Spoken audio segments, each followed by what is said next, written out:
Me invitaron a presentar este libro que se llama Sex After Life por una serie de razones que tienen que ver con un giro que se ha dado en las humanidades, básicamente en el siglo XXI, en lo que llevamos del siglo XXI, que es lo que se llama el giro ambiental en humanidades, y que básicamente se da tanto en teoría literaria como en filosofía, y que tiene que ver con tomarse en serio, por ejemplo, temas no antropocéntricos como el medio ambiente, como las plantas, los animales, la dignidad animal, la dignidad vegetal, dentro de la filosofía y también dentro de la teoría literaria, por ejemplo, estudiando el rol que juega dentro de la literatura los espacios, los personajes no humanos. Dentro de este, digamos, giro que se está dando, este giro ambiental en humanidades, hay varias modalidades. Una de ellas es la ecocrítica, que es sobre todo una vertiente en teoría literaria, en estudios sobre medios, en estudios sobre cine. Y hay una vertiente más importante, digamos, en términos filosóficos, que sería propiamente hablando la filosofía ambiental. Dentro de la filosofía ambiental habría varias corrientes. Dentro de ella podemos encontrar, por ejemplo, ecomarxismos, ecosocialismos, filosofías asociadas al feminismo, y el libro en cuestión que estoy presentando estaría mucho más cerca de este segundo grupo, que serían instancias de libros de filosofía producidas desde un pensamiento cercano al feminismo, cercano a la teoría queer, cercano al pensamiento postestructuralista. Un ejemplo que me viene a la cabeza, que es a la vez cercano, pero no idéntico al libro del que voy a hablar, es lo que se llama ahora, por ejemplo, la ecología queer. Digamos que estamos acostumbradas y acostumbrados a pensar en el ecofeminismo de los años 70, un ecofeminismo que asociaba la figura de la mujer con la figura de la naturaleza. Y este ecofeminismo fue muy criticado por ser esencialista. A finales del siglo XX y principios del siglo XXI surge una nueva modalidad, digamos, de combinar pensamiento feminista, filosofía y pensamiento ambiental, que es esto que se ha llamado ecología queer, que toma las herramientas de la teoría queer y las combina para repensar, por ejemplo, temas de medio ambiente, pero también la naturaleza de lo humano y la naturaleza del medio ambiente y sus relaciones. El libro en cuestión de Sex After Life podríamos considerarlo un libro que entra en diálogo, quizá no directamente con los tópicos de la ecología queer, pero que sí comparte con ellos la intención de tratar de combinar la preocupación filosófica de repensar lo humano en la época del antropoceno, en el entendido de que el antropoceno es esta época donde el ser humano se ha vuelto una fuerza geológica. Para entrar de lleno, digamos, a las contribuciones que yo encuentro en este libro, primero tendría que decir que una de las virtudes que tiene es que está escrito por una autora que es muy conocida dentro del ámbito de la filosofía deleuziana. Lo digo yo sin ser una experta en Deleuze, pero sí es una voz conocida. Y esto me parece novedoso porque gran parte del pensamiento que se ha trabajado en filosofía ambiental no proviene de allí, ¿no? La mayor parte proviene, por ejemplo, de discusiones desde la biopolítica, desde la deconstrucción derridiana o desde los ecomarxismos. Y en ese sentido es interesante encontrar un libro que proviene desde el pensamiento deleuziano y que se toma muy en serio, digamos, a Deleuze como un marco de referencia. Habiendo dicho eso, sí es necesario hacer una advertencia. No es un libro fácil, no es un libro, digamos, dirigido a personas que tengan un interés amateur en la filosofía ambiental. Es un libro que sí presupone cierto bagaje en filosofía. Pero bueno, creo que ese esfuerzo se ve recompensado, porque si yo tuviera que resumir las grandes contribuciones del libro, creo que son sobre todo una serie de llamados de atención sobre una serie de temas o una serie de tropos recurrentes que hemos encontrado en lo que ahora se llaman posthumanidades o posthumanismos, dentro de los cuales, digamos, este giro ambiental es quizás el ejemplo más claro, precisamente por descentrar al humano como la preocupación.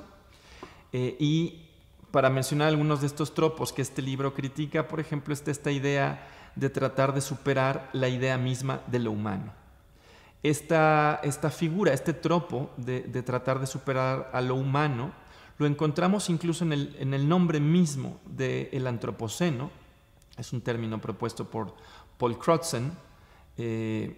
está tratando de nombrar, como decía yo hace rato, el hecho de que el ser humano se ha vuelto una fuerza geológica y que ha sido criticado, por ejemplo, por pensadoras como Donna Haraway, precisamente por hablar de un ser universalizado, el ser humano, el hombre, que en realidad esconde que la contribución al cambio climático no es homogénea, no la ha hecho toda la humanidad, sino la han hecho, digamos, ciertos sectores, sobre todo en sociedades capitalistas postindustriales. ¿Por qué menciono esto? Porque un tropo muy recurrente, por ejemplo, ha sido poner en duda la figura de lo humano, precisamente señalando que vivimos en una época donde tenemos que empezar a reconocer cómo las responsabilidades son diferenciales y también los costos de vivir en el antropoceno son diferenciales, y está este llamado a superar a lo humano. Claire Colebrook nos hace un llamado de atención porque dice este gesto, este acto de llamar a superar lo humano, que parece ser muy propio de cierto postestructuralismo, en realidad es un giro que vemos desde hace mucho tiempo en la filosofía, donde el ser humano se construye siempre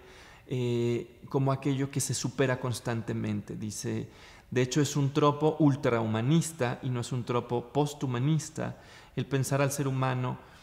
como esta figura que constantemente en la crítica encuentra límites que después intenta trascender o abandonar, precisamente porque los encuentra dogmáticos, porque los encuentra, digamos, ingenuos, porque los encuentra incluso sectarios. Dice, esta figura en realidad es una figura radicalmente humanista, y para el pensamiento ambiental es importante tomarse en cuenta esta crítica, por ejemplo, a la figura de lo humano, que se hace mucho en el pensamiento ambiental, esta retórica, por ejemplo, en ética ambiental, de decir tenemos que dejar de ser antropocéntricos, empezar a valorar otras voces, otras identidades, otras criaturas, incluso otras formas de existencia. Dice, ese gesto paradójicamente que parece la esperanza en el pensamiento ambiental es sin embargo un gesto que estaría reafirmando una figura del hombre que lleva con nosotros desde el siglo XVIII, ¿no? Entonces, en este sentido, este libro lo que hace es una serie de llamados de atención a tropos como otros tropos que se van a ver criticados, por ejemplo, y que también llaman la atención, serían, por lo pronto, el tropo de lo que en inglés se conoce como el becoming, o el acto de devenir. Dice, hoy por hoy parece que está muy en boga en la filosofía ambiental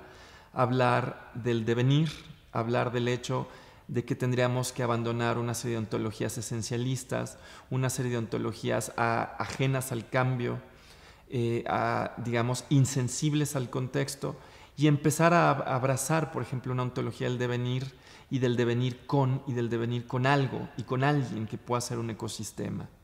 Claire Colebrook es muy escéptica a esta figura por razones muy parecidas a las que mencionaba yo hace rato con respecto a la figura del hombre, esta figura dieciochesca del hombre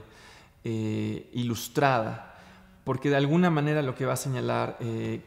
Claire Colebrook es que la idea misma de devenir está con nosotros ya desde hace largo tiempo, precisamente porque el ser humano siempre se pensó como esta criatura inacabada que tenía que darse un propósito a sí misma, y por lo pronto, por lo menos desde Kant, estamos hablando desde finales del siglo XVIII hasta acá, este ha sido un tropo de alguna forma recurrente. En ese sentido, la autora nos hace un llamado de atención porque dice, parecería que el pensamiento ambiental que se postula a sí mismo como posthumano, sin embargo, está recuperando estos tropos radicalmente humanistas. Y en ese sentido, el tercer tropo que yo quisiera mencionar es un tropo que ella encuentra como confrontando dos grandes corrientes de filosofía contemporánea. Una corriente que ella ilustra con los trabajos de la filósofa neokantiana Christine Korsgaard, y otra corriente que ella ilustra con la filosofía de Judith Butler. Encuentra que, por ejemplo, en el caso de Korsgaard, la normatividad es presentada como una esperanza, como el acto de humanización. La normatividad es vista como la esperanza de la razón, la esperanza de poder incluso trascender una situación crítica como la que estamos viviendo, en oposición, por ejemplo, con la posición que tiene alguien como Judith Butler, donde la normatividad siempre parece verse con sospecha, parece verse como opresiva, como radicalmente opresiva, y parecería que estamos hoy por hoy enfrascadas y enfrascados en una batalla, en la cual tenemos que tomar una posición pro o contra de la normatividad. Y bueno, menciono estos tres tropos, es simplemente señalar que el libro es un libro mucho más complejo, mucho más extenso.